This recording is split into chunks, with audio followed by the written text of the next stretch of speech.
and welcome. So today we're going to be looking at negative externalities. We just looked at positive externalities. I think the negative externalities are slightly easier for you to get your head around because they're kind of things that we know are bad for us and we see them around. We kind of know that they have a negative impact. They're a demerit good, so to speak. So the main thing about negative externalities, obviously they have a negative impact on a third party. So negative externalities are goods that have a negative impact on a third party. It could be a service as well, but it's likely to be the things that you are going to discuss in your exam are likely to be goods rather than services. So what I want you to do is think about some examples of goods that you know that have negative externalities. I'm sure that you know a lot and some of them might be surprising. The main ones are definitely not going to be surprising. So kind of have a pause of the video and have a go. So some of the things that I'm sure you would have come up with are things like smoking, alcohol, cigarettes, kind of looking at maybe really sugary goods, things that are really bad for you, like eating wise, like lots of what is it called? The fat HSSF foods, I think they're called. So they're really bad for you. They have negative externalities. There's been lots of advertising about that. There's lots of kind of government intervention around those things. And we're going to have a little bit look at that today. So they are all goods that have a negative impact on those around you. So if there is a negative externality in the market, what does that actually mean for economists? What does that actually signal to us? Well, it signals to us that there is an overconsumption in the market. So just like if there's a positive externality, it's an underconsumption, we should be consuming more. If there is a negative externality, we know that there is a overconsumption and we should be consuming less. So we should be smoking less, drinking less, eating less fatty foods, eating less refined sugar.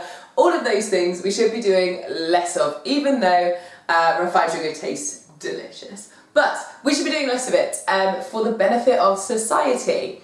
So again, there are a few things that you need to be reminded of. Remember that cost is not necessarily just a financial cost. The cost of smoking is often referred to as like a health cost, a huge health cost. The same with alcohol. There is a huge kind of cost in the destruction of property or even just poor behaviour when you're outside and you see people who are who maybe have over-consumed alcohol a little bit too much. And the same with like fatty foods, the cost is potentially a health cost. It's also a financial cost as well assigned to it because obviously you've got the cost of the NHS or health provision for those individuals if you're not in a kind of pooled insurance system. So there are costs that are just beyond the normal cost, and also the cost to a wider society of maybe if you're sick you might have to take days off work, which means you're less productive, or just as an individual you may be less productive in your day, or if you have a family and you're sick you're not able to participate as much. So those costs are far beyond just a financial cost. So let's think about that when we are looking and drawing our diagram. Would it be economics if there wasn't a diagram? So many diagrams. I actually have a list of all the diagrams that you need to know for micro A-level, and I'll put that on my Instagram so that you know exactly how many diagrams and what you should and shouldn't know, what you have to know ready for your exam. So that will be useful for you. So back to negative externalities. So the one thing, there's three things, well 4, but we combine them into 3, that we are going to be talking about. We're going to be talking about the same things as previously: marginal private cost, marginal social cost, marginal private benefit, and marginal social benefit. So the first thing that we need to think about is the marginal private cost, because we are individuals. So we can think about smoking, for instance. That's a really easy one for you to kind of get your head around.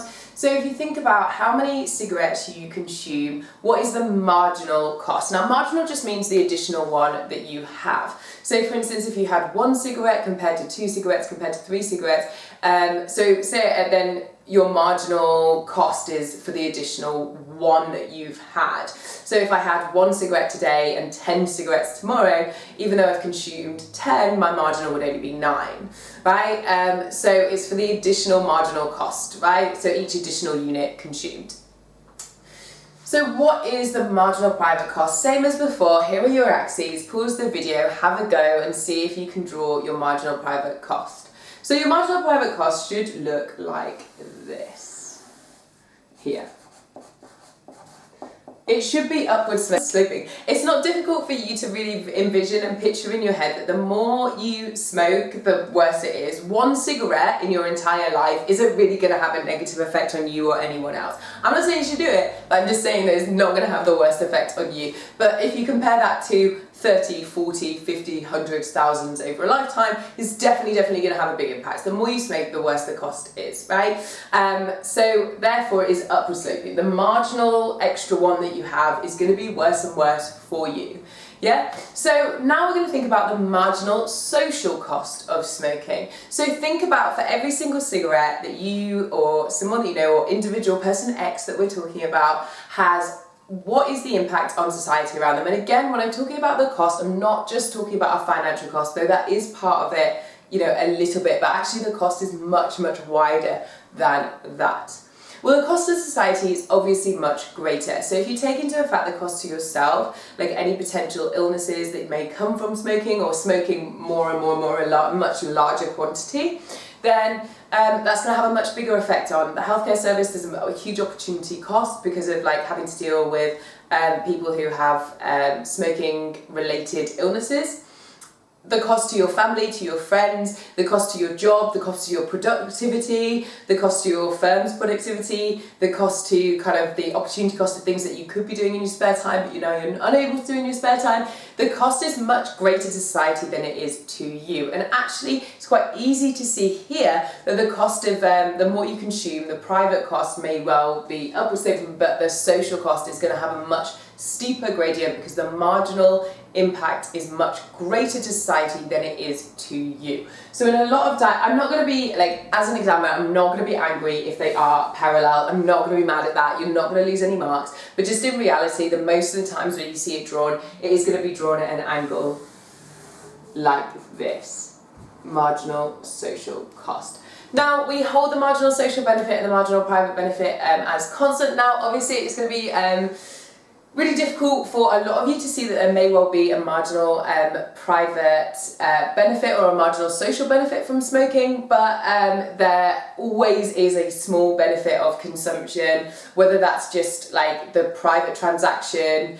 The marginal private benefit may well be to the individual, but also to the firm as well. So they may well be having being staying in business or production or whatever else, and that might have a multiplier effect that could have a positive impact on society. So I guess kind of like try and think of it like that. It's not the most accurate description, but it will potentially help you to see that there may well be some marginal private benefits, but obviously they are diminishing, right? So as time goes on, they are definitely diminishing here. So we have our marginal private benefit, which we're going to say is equal to our marginal social benefit here. So once again, the most important thing is to think about, where does the market actually operate? Well, the market actually operates where the marginal private cost is equal to the marginal private benefit. Obviously, because you're not going to consume more than it is costing you, right? So you're not going to consume more than the benefit to you as an individual. So if the costs start to outweigh the benefits, then you're going to stop doing something. It's very difficult to stop doing something when the benefits outweigh the cost, right? Even if it's kind of bad for you, you're not going to stop consuming when the benefits are outweighing the cost. You're not going to do that. But you are going to stop when they are equal, because you're not going to consume more than the cost outweighs the benefit. So where the marginal private benefit is equal to the marginal private cost, here, that's where you are going to consume. So this is the quantity in which you are going to consume cigarettes. Right? Or not necessarily you, but anybody else going to consume cigarettes. But we can see that at this quantity, you might have this level of cost here, but society has a much higher level of cost, of which we can see here. So the cost to society is far greater. So this is the cost to society, and this is the cost to you. There is a social imbalance. You are not kind of acting socially, you are acting selfishly. There you go. Think about it like that. So if you were going to act socially, if you had perfect information, if you knew what effect it was going to have on the healthcare service, it was going to have on your productivity, if you knew the actual effect it was having on society as a whole, where would you consume?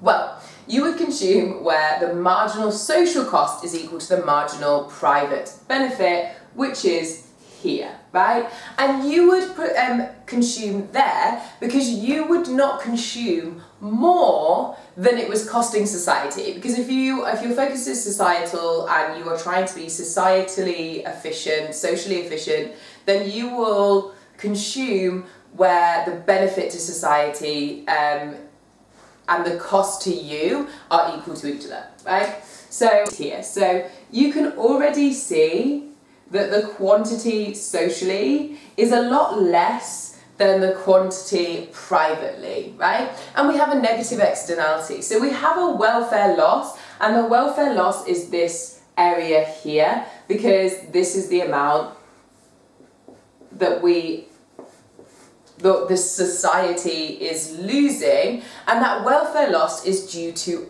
overconsumption, right? So unlike the positive externality, there's a welfare loss. There is a welfare loss here too, but it is a welfare loss due to overconsumption, right? So we are over-consuming a good. And we can see that especially with something like cigarettes or alcohol, the welfare loss is actually probably quite large in society. Though it is getting smaller by age groups. Your age group who are sitting your A-level smoke a lot less than any age group before you, right? So obviously all the government intervention is working a little bit, or, you know, hopefully as generations go on it will kind of get smaller and smaller and smaller. So here is my top tip for you again, for you to check, because I see it all the time when you're going into exams. People draw a lovely diagram, it's a correct diagram, and then they do this triangle here, or even worse, they do a positive externalities diagram, or sometimes they do a mix of the two and you just don't know what's going on. But you can check your diagram by just looking at this triangle and seeing that this one here, this triangle makes a less than sign, and therefore you know that society should consume less than they currently are. If they should consume less than they currently are, then it has a negative externality, which therefore means that you have drawn your diagram correct. So there is a kind of like top tip for you as to make sure you can check your diagram once you've done it. So just like with positive externalities, the exam board is going to potentially expect you to be able to manipulate or show. I'm not saying you're necessarily going to lose marks, but you will definitely gain some marks if there's a manipulation, or might help you move up into the levels or push you through some levels, or kind of like balance out some of the other stuff that you may have written that might be incorrect. It's just really useful for you to understand this diagram to a much deeper depth to be able to show and manipulate. So we're going to do one, and then the same as before, I've got some more for you to do. So the one that we're going to have a look at is a tax. So what I want you to do is to pause the video and to see on this diagram what might happen if you have a tax in the market for cigarettes. I've chosen tax because there is a tax on cigarettes. Pause, off you go.